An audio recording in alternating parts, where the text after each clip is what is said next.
SQL, Python, and R. I just wanted to stop a little bit on that a little bit. So Yes. SQL is very important. You talked about it. How is it important for a data analyst? And then Yep. Python and R in the Google program. It was only R. I think that was. Yep. I don't know how was the debate. I don't know if it was. It could be very nice Yeah. to have a Python course included in the Google course, but R also I think is good. What's your thought on the Yeah. debate Python and R? Yeah. It's to your point, right? I mean, look, at the most basic level, analysts can do a tremendous amount of work in spreadsheets, either Yeah. Excel or Google Sheets. Like, that's the place to start and really recognize the power of those tools and the flexibility of them. It's also important to understand some visualization tools like Tableau or Power BI or whatever it is you're using. Some dashboarding tools like Looker and others. All those tools help us visualize data and tell stories. But when it gets to uncovering those stories, this is where SQL, Python, R, that's where they come in, because they can deal with enormous amounts of data, work through them very efficiently and effectively.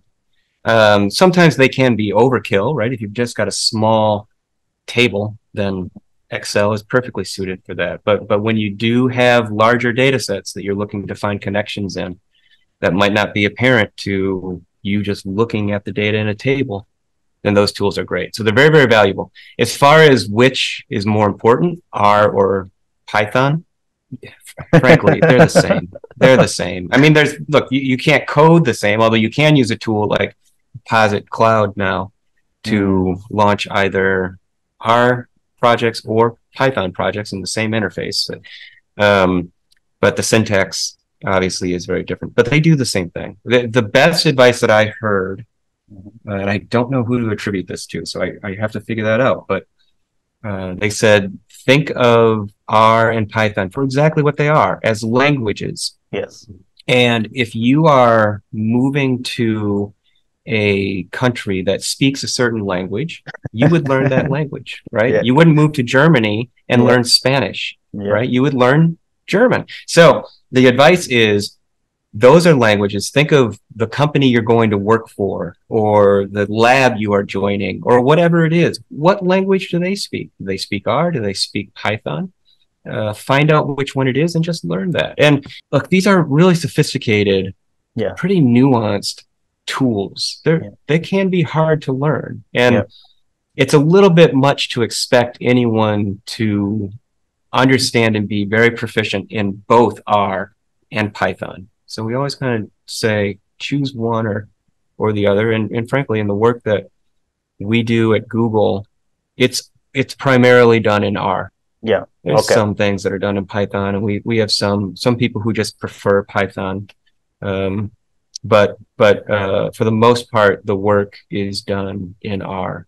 Okay. It's a tremendous, fantastic statistical based tool, and so it's really, really valuable. I like the fact you guys just stick to R despite what everybody's talking about Python, because it forces, I mean, for me, it forces me to learn R. That was the first time I learned that new language, so it was great. And also some feedback I'm receiving, because I always ask data people about Python and R. Like most people, what they told me is Python, when they try to do graph, representing graph or statistical analysis, they go to R instead of Python. So it's kind of very hard to do those visual or graph with Python, or you have to call a lot of different libraries. But R is very well developed with the ggplot2 libraries, very rich. Correct. R is a little more elegant there in the statistical side and in the visualization. Python has an advantage in some of the connections to machine learning algorithms and other things, for sure. R is catching up. But when it comes to statistical analysis, that's why R was created, was to do that sort of work. So it's kind of its bread and butter, and it does it very well. Yeah, the visual is just so good. That was interesting. Data and ethics. Even in the program, you talked a lot about it. People are very worried about, all these ethics around the data. Mm-hmm. And there's a story, I don't know if you can mention it, like the target pregnancy prediction model. I think that's in the public domain now. So yes, it is. Yeah. Created some ethics you talk about in the book. And what can you share about data and ethics?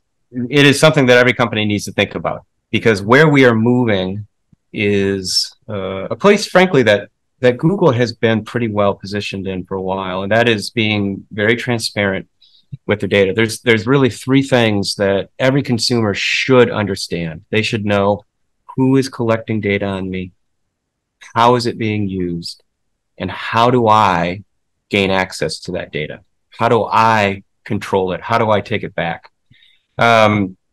So many of the rules, if you look at GDPR or you look at the California Initiative, California Consumer Protection Initiative, or any of the work that is happening in the data space, is really trying to protect citizens by giving them that transparency, letting them know who's collecting data, how the data is used, and how to get that data back, should they wish, right? The regulations are still somewhat patchwork.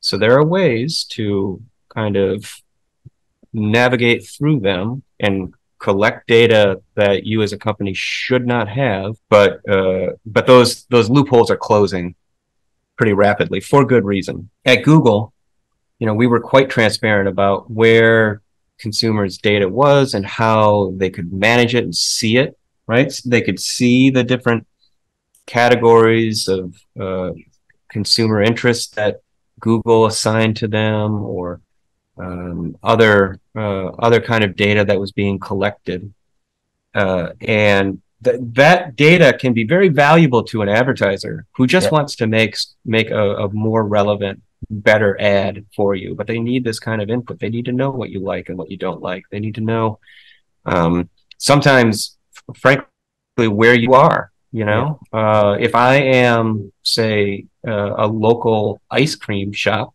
and I want to put an ad in front of somebody, I can't send that ice cream to someone states and states away. So by understanding where someone is, then I can target my market geographically, and that can be very effective. It doesn't mean that I, as an ice cream manufacturer or shop, need to know where you are because I'm going to go try to find you. It just means that I don't want to advertise to someone who isn't nearby, who couldn't walk into my shop and buy an ice cream cone, right? Like that's an extreme example, but these data, I think the point is, these data are really important and valuable to advertisers. Yeah, I'm super happy that company like Google, Apple, they're really taking privacy and ethics very seriously. They talk about it. Just educating people, talking about it, giving people the options, like you said, in the settings